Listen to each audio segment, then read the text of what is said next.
بچے کو کیسے بچاؤ گے؟ اس دنیا میں اس کو دینی تعلیم دے دو، اس کو قرآن پڑھنے کا درس دے دو، اس کو حافظ قرآن بنا دو، اپنی بیٹیوں کو بھی علم والا بناؤ، اپنی بیٹیوں کو بھی حفاظ بناؤ۔ اتنے مدرسے ہیں، ان مدرسوں کے اندر بچوں کو ایڈمٹ کرو، اپنے اماموں کی عزت کرو اور اپنے اماموں کا تنخواہ بڑھاؤ اور اپنے اماموں سے ان بچوں اور بچیوں کو پڑھواؤ، ان بچوں کو دینی تعلیم دلواؤ، ورنہ آنے والا وقت میں یہی بچہ تیرے لیے دشمن بن جائے گا۔ میرے بھائیوں، یہ بچہ نماز میں نہیں پڑھے گا تجھے گناہ ملے گا۔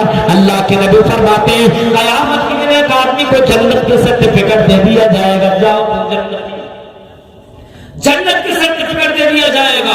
یہ جنت کے اندر جانے لگے گا، دوڑ کر کے ایک لڑکی آئے گی، یہ دوڑ کر کے ایک لڑکا آئے گا، ایک آدمی دوڑ کر کے آئے گا، اے اللہ اس کو روک لے، اس کو جنت میں جانے نہ دیا جائے۔ فرشتوں سے اللہ کہے گا اس کو روکو، اس کو روکا جائے گا، اس آدمی کی بات سنی جائے گی، کیا بات ہے تم اس کو روکنے کو کیا کہہ رہے ہو؟ کہے گا کہ اللہ یہ دنیا میں میرا باپ تھا، یہ دنیا میں میری ماں تھی، یہ دنیا میں میرا باپ تھا، اے اللہ یہ نماز تو پڑھتا تھا، یہ اچھا کام تو کرتا تھا، لیکن اس نے مجھے کبھی نماز پڑھنے کے لیے نہیں کہا، اس نے مجھے قرآن کی تلاوت کے لیے نہیں کہا۔ ایک عورت چیخ کر کے کہے گی اللہ یہ دنیا کے اندر تو میرا شوہر تھا، اے اللہ اگر کھانے میں اگر میں کمی کر دیا کرتی تھی، اے اللہ یہ مجھے مارتا تھا، لیکن اللہ اس نے مجھے کبھی نماز پڑھنے کے لیے نہیں کہا، اس نے مجھے قرآن کی تلاوت کے لیے نہیں کہا، اس نے مجھے پردہ کے لیے کبھی نہیں کہا۔ اللہ کہے گا اس کو پکڑ جہنم کے اندر ڈال دو۔ میرے پیارے ساتھیوں، جب جہنم کے سرٹیفکیٹ مل جائے گی اور یہ مالدار آدمی جب جہنم کے اندر جانے لگے گا، چیخ کر کے کہے گا یا لیتہا کانتی قاضیہ، کاش کی دنیا میں میرا جو فیصلہ ہوا تھا وہی معاملہ ہو جاتا، دوبارہ مجھے اللہ جیوت نہیں کرتا، دوبارہ مجھے زندہ نہیں کرتا، ایک مرتبہ مار دیا تو تب مر جاتا، دوبارہ کیوں زندہ کیا گیا ہو؟ یا لیتہا کانتی قاضیہ، کاش کہ میں جو مر گیا تھا سو مر جاتا، مر گیا ہوتا، دوبارہ زندگی کیوں ملی، دوبارہ اللہ نے زندہ کیوں کیا؟ یا لیتہا کانتی قاضیہ ما اغنی عنی مالیہ، میرا مال مجھے کچھ بھی کام نہیں آیا، میری بلڈنگیں مجھے کچھ بھی کام نہ آئی، میرا بنگلہ مجھے کچھ بھی کام نہیں آیا، میرا شو روم مجھے کچھ بھی کام نہیں آیا، میرا بینک بیلنس مجھے کچھ بھی کام نہیں آیا، میرا مال میرا زیور کچھ بھی کام نہیں آیا، ہلک عنی سلطانیہ، میری سلطنت ہلاک کر دی گئی، مجھے کچھ بھی کام نہیں آیا۔ میرے پیارے ساتھیوں، اس مال کے چکر میں پڑھ کر کے اللہ کو بھولنے والوں اور اولاد کے چکر میں اللہ کو بھولنے والوں، اس سے بڑھ کر کے بد نصیب کو یہ دوسرا نہیں ہے۔ دنیا کے اندر آزمائش آپ کو مال اور اولاد کے ذریعے سے ہوگی، لیکن آپ کو ان دونوں نعمتوں کی قدر کرنی ہوگی۔ اگر اولاد ہے اور مال ہے تو دونوں کی قدر کرو۔ مال دیا ہے تو کبھی خرچ کرنے کی بات آئے تو لمبا چوڑا اللہ کی راہ میں دو، یہ نہیں کہ غریب آدمی 500 دے رہا تو تم بھی 500 دو، مسجد بنائی جا رہی ہے کوئی غریب آدمی 1000 دے رہا تو تم بھی 1000 دو، اگر مالدار ہو تو چم کے دو۔ حضرت عثمان غنی کو دیکھو، اللہ نے مال و دولت سے نوازا تھا حضرت عثمان غنی کو، حضرت عثمان غنی کو اللہ نے مال سے نوازا تھا، دولت سے نوازا تھا۔ اللہ کے نبی خطبہ دے رہے ہیں اور خطبہ دینے کے وقت اللہ کے نبی کہہ رہے ہیں اے لوگوں، کون ہے جو مجھے سوڑ دے گا، کون ہے جو مجھے سوڑ دے گا، میں اسے جنت کی بشارت سناتا ہوں، جو مجھے سوڑ دے وہ جنت کی بشارت مجھ سے لے لے۔ حضرت عثمان غنی اٹھے، امیر تھے، مالدار تھے، اللہ نے مال سے نوازا تھا، اٹھے اور کہا کہ اللہ کے نبی کسی اور سے سوال مت کیجیے، اے اللہ کے نبی عثمان سوڑ دینے کو تیار ہے، سوڑ اللہ کے راہ میں خرچ کرنے کو تیار ہے۔ پھر دوسرا جمعہ آیا، خطبہ کا وقت آیا، آپ نے خطبہ دیا، پھر آپ نے فرمایا کون ہے جو مجھے سوڑ اللہ کے راہ میں دے۔ حضرت عثمان غنی اٹھے اور کہا کہ اللہ کے نبی کسی اور سے سوال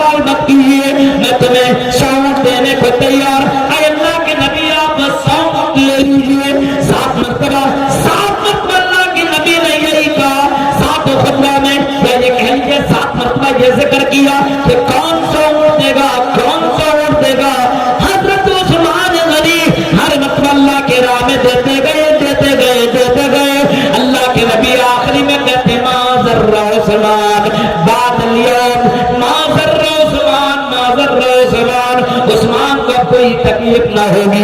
یعنی عثمان جنتی ہے جنتی ہے جنتی ہے. عثمان کو جہنم میں نہیں جائیں گے، عثمان جنت کے اندر جائیں گے. غور کرو، اللہ نے مال سے اولاد، مال سے نوازا، اپنے مال کو اللہ کے راہ میں خرچ کر دیا.